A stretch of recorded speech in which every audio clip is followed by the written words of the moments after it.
முதலிலிருந்தே இந்த இந்தியா கூட்டணி உருவான போதிலிருந்தே இவங்க எப்படி ஒன்றா இருப்பாங்கன்ற கேள்வி, அப்புறம் இவங்க எப்படி தொகுதி பங்கீடெல்லாம் எப்படி பண்ணிப்பாங்க அப்படின்றது, இதில் ஒரு திருப்திகரமான நகர்வு அப்படின்றாங்க. இப்போ தலைவராக கார்கே, அது ஒட்டுமொத்த ஏற்பாக இருக்குது. அது பெருசாக மாறுபட்ட கருத்தெல்லாம் வரல. சில மாநிலங்களில் தொகுதி பங்கீடும் சுமூகமாக போயிட்டுருக்கு அப்படின்னா ஒரு அடுத்த படியை நோக்கி இந்தியா கூட்டணி நகர்ந்துருக்குன்னு புரிஞ்சுக்க முடியாதா? வணக்கம். புதிய தலைமுறை நேயர்களுக்கு என் இனிய வாழ்த்துக்கள் முதல்ல சொல்லிடுறேன். உங்களுக்கும் இனிய வாழ்த்துக்கள்.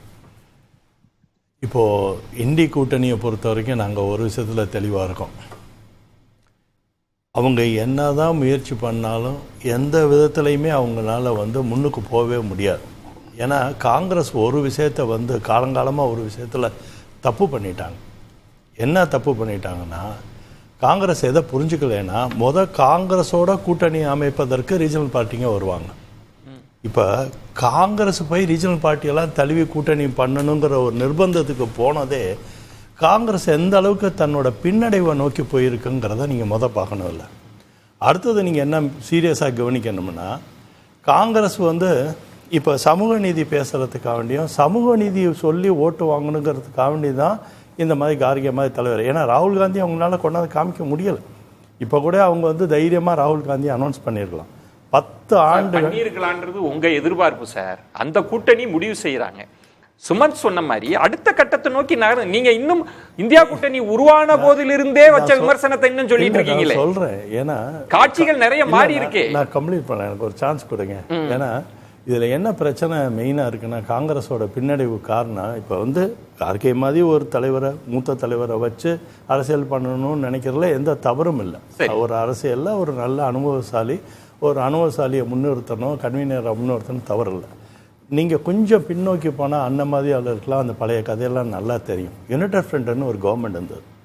ஒரு குறைஞ்ச காலம் வாழ்ந்த கவர்மெண்ட் 2 வருஷம் வந்துச்சு. அந்த கவர்மெண்ட்டில் இதே மாதிரி கிச்சடி தான்.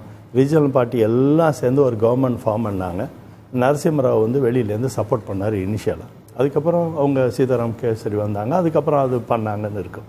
இப்போ அந்த நேரத்தில் என்னென்னா, இதே மாதிரி தான் கன்வீனர்னு தேர்ந்தெடுக்கும் போது காங்கிரஸ் இல்லாத ஒரு கன்வீனரை தேர்ந்தெடுத்தாங்க. சந்திரபாபு நாயுடு வச்சுருந்தாங்க. ஏன் சந்திரபாபு நாயுடு வச்சுருந்தாங்கன்னா, ரீஜனல் மைண்ட் செட்டை ரீஜனல் பீப்புளோட கனெக்ட் பண்ணி ஹேண்டில் பண்ணுறதுக்கு ஒரு ரீஜனல் வேல்யூபிள் ஒரு சிஎம் இருந்தால் நல்லாயிருக்கும், ஒரு பைண்டிங் ஃபோர்ஸாக சிஎம் இருந்தால் நல்லாயிருக்கும்னு நினச்சாங்க. அந்த சிஎம்மாக இருக்கும்போது தான் பார்த்தீங்கன்னா, ஒரு சிஎம் கேண்டிடேட்டாக இருந்த தேவகவுடாவை பிரைம் மினிஸ்டராக கொண்டாந்து அந்த கவர்மெண்ட்டை சஸ்டெயின் பண்ணணும், காங்கிரஸ் இல்லாத ஒரு அரசாங்கத்தை காங்கிரஸ் சப்போர்ட் பண்ணி உருவாக்கும் போது காங்கிரஸுக்கு அந்த பெரிய ப்ரெஷர் இருந்தது. அந்த நேரத்தில் அதை பாதுகாக்கணுங்கிற எண்ணத்தில் அந்த மாதிரி ஒரு முடிவு எடுத்து செயல்பட்டாங்க. அங்கேயே என்ன சிக்கல் வந்தது, நரசிம்மராவ் எவ்வளோ கஷ்டப்பட்டு ஒரு சவுத் இந்தியன் வரணும்னு நினைச்சு தேவகவுடாவை ப்ரொபோஸ் பண்ணி வச்சாங்க. குறுக்கீடுக்கு மன்னிக்கவும், அந்த இடத்துக்கு போகணும். ஒரு நீங்க பழைய கதையிலேயே தேங்கி நிற்கிறீங்களா? புது கதைக்கு வாங்க சார். இதுல நீங்க சொல்ற இந்தி கூட்டணிக்கு வாங்க. காங்கிரஸே பழைய கட்சி தானே. சுதந்திரம் வாங்கும்போது இப்ப என்ன சிக்கல் இருக்கு? ஒண்ணுமே பண்ணலையே, புதுசா ஒண்ணுமே யோசனை இல்லையே. இப்பவும் சமூக நீதியை பாதுகாக்கணும், அந்த ஓட்டை வாங்கணுங்கிறதுக்காண்டி ஒரு முன்னிறுத்துறது தானே. தைரியமா ராகுல் காந்தியை முன்னிறுத்துங்க. ஏன் உங்களால மோதியோட வலிமையா எதுக்குறதுக்கு எங்க ராகுல் காந்தி ரெடி ஆயிட்டாருன்னு சொல்ல முடியல. அதுவே பெரிய பின்னடைவுன்றீங்களா? கண்டிப்பா இல்ல சார், அது நீங்க உங்க எதிர்பார்ப்பா இருக்கலாம் சார். பாயிண்ட் என்னன்னா சார், நீங்க நம்ம நடைமுறை யதார்த்தத்துல பேசுவோம் சார். நீங்க சொன்ன மாதிரி ஒரு கிச்சடின்றீங்க. அது மாதிரி எல்லா கட்சியும் சேர்ந்து ஒரு தலைவரை ஏகமனதா ஏற்றுக்கொண்டார்களே கூட்டணி தலைவரா, இதுல என்ன அது முன்னேற்றம் இல்லையா? சுமன் சொல்ற மாதிரி அதுவே தவறு. எங்க ஏத்துக்கிட்டாங்க? நிதிஷ்குமார் வல்லேங்கிறதுக்காண்டி ஒரு கேண்டிடேட்டை ஒரு சப்ஸ்டியூட்டா தான் போட்டிருக்காங்களே ஒழிய நிதிஷ்குமார் ஏத்துக்கல. நிதிஷ்குமார் ஏத்துக்கிட்டாரு, எங்க கார்கேவை மறுக்கல. இல்ல, அவர் கார்கே ஏன் ஏத்துக்கிட்டாரு? எதனால ஏத்துக்கிட்டாரு? நீங்க மம்தா பானர்ஜி அம்மாட்ட கேட்டுட்டு அந்த முடிவை சொல்லுங்க, அதுக்கப்புறம் உங்களுக்கு தெரியும். சோ இப்ப பிரச்சனை மம்தா பானர்ஜி அவர்கள்ட்ட இருக்கு. இந்த உண்மையை உடைச்சே பேசலாம். மம்தா பானர்ஜி அவர்கள் என்ன எதிர்பார்ப்புல இருக்கிறாங்க, என்ன சிக்கல் அது? இல்ல, மம்தா பானர்ஜி சார் காங்கிரஸை விட்டு இது ஒரு சேட்டலைட் மாதிரி கலண்டு போனவங்க சார். காங்கிரஸை திருப்பி காங்கிரஸை உந்து வேகம் பண்ணி அவங்க திருப்பி போய் அந்த சேட்டலைட்டை நிறுத்துவாங்களா ஆர்பிட்ல? She won't do that way. Politics வீணா போயிடும் அவங்களுக்கு. அப்புறம் ஏன் அந்த கூட்டணிக்குள்ள அவங்க வந்தாங்க?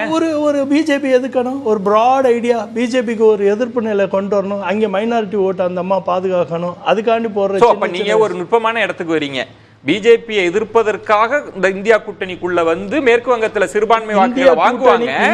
ஆனா வெற்றிக்கு முழுமனதா உதவி செய்ய மாட்டாங்க. கூட்டணிக்கு வரணுங்கிற ஆர்வம் அந்த அம்மாவுக்கு இருந்தா இப்ப அந்த அம்மாவே முன்னிலைப்படுத்தி நடத்திருக்கலாமே. she is more competent person, that too she is hail from Congress. இல்ல சார், ஒரு காங்கிரஸ் ஃபேப்ரிக் இல்ல அர்ஜுனமூர்த்தி இதெல்லாம் எதிர்பார்த்திருக்கலாம். அங்க வந்து மம்தா பானர்ஜி வந்து நான் தான் பிரதமர் வேட்பாளர்னு சொல்லுவாங்க, சிக்கல் செய்வாங்கன்னு நீங்க எதிர்பார்த்திருக்கலாம். ஆனா மம்தா பானர்ஜி அதெல்லாம் எதுவுமே சொல்லலையே. இப்ப நீங்க சொல்றீங்களா அவங்க வர வேண்டியதானேன்னு கேக்குறீங்களே சார். பாயிண்ட் என்னன்னா, மம்தா பானர்ஜிக்கு கார்கே தலைவரானதுல விருப்பம் இல்லையா? மம்தா பானர்ஜிக்கு அப்படி நினைக்க மாட்டாங்க சார். நீங்க அரசியல் பார்க்கணும். இவர் முக்கியம் அவர் முக்கியம் எல்லாம் யோசிக்கிறது இல்ல.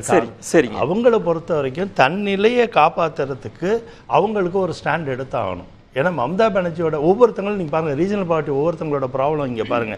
நிதிஷ்குமார் அவரோட வியூ பாயிண்ட் இருக்கு, இங்கே ஆம் ஆத்மிக்கு அவருக்கு ஒரு வியூ பாயிண்ட் இருக்குது, நம்ம இங்கே திமுகவுக்கு அவங்களுக்கு ஒரு வியூ பாயிண்ட் இருக்குது. இப்படி எல்லாருமே என்ன வியூ பாயிண்டில் இங்கே ஒன்று சேர்ந்துருக்காங்கன்னா, இவங்க எல்லாருமே வலிமையான பாரதிய ஜனதா கட்சியை எதிர்க்கிறதுக்கு வாய்ப்பு இல்லை. எப்படி வாய்ப்பு இல்லைன்னு நீங்கள் நல்லா புரிஞ்சுங்க. இப்போது மோடி வந்து அவர்கள் வந்து பிஜேபியில் ஒரு சாதாரண ஸ்டேட் சீஃப் மினிஸ்டராக இருந்தவர் ஒரு சீஃப் மினிஸ்டரை எயில் பண்ணி அப்படியே டிராவல் பண்ணி எடுத்துகிட்டு போய் பிரைம் மினிஸ்டர் ஆக்கி 9 ஆண்டுகள் இப்போ முடிச்சுட்டாங்க, கம்ப்ளீட் பண்ணிட்டாங்க. அது மாதிரி ஏன் சார் இவங்களால ஒரு ஸ்டேட் சீஃப் மினிஸ்டரை தூக்கிட்டு வந்து ஒரு பிரைம் மினிஸ்டர் ஆக்கக்கூடிய கேப்பபிலிட்டி அந்த காங்கிரஸ்க்கே இல்லை. சரி, அது இல்ல நீங்க பாஜகவுக்கு கொடுக்கிற கொஸ்டின் பேப்பரை காங்கிரஸ் எழுதணும்னு நீங்க எதிர்பார்க்கிறீங்களா? அது சார் அர்ஜுனமூர்த்தி என்ன சொல்றாருன்னா, சார் நீங்க என்ன நினைக்கிறீங்கன்னா, நாங்க ஒரு வியூகத்தை சொல்லுவோம் சார், அந்த வியூகம் படி நீங்க நடக்கணும் சார், அப்படி நடக்கலன்னா நாங்க வந்து உங்களை விமர்சிப்போம் சார்ன்றது வந்து இது ஒரு வியூகமா என்ன? நாங்க வியூகமே சொல்ல சார். நான் நேரடியா கேட்கிறேன். இல்ல சார், உங்க வியூகத்தை தான் பேசுறீங்க. இல்ல நான் கேட்பது, இந்தியா கூட்டணி பின்னடைவை சந்திக்கல, ஒருபடி முன்னேறி போயிருக்கிறாங்கன்றது சுமந்தோட பார்வை. நீங்க எப்படி நினைக்கல சார்? இது கிராப் தியரி சார். இது கிராப் தியரி. 2 நண்டு என்ன 4 நண்டு இறக்கி விடும். இந்த இந்தியா கூட்டணி நண்டு கதை தான். இது பானைக்குள்ளே சுத்த போகுது.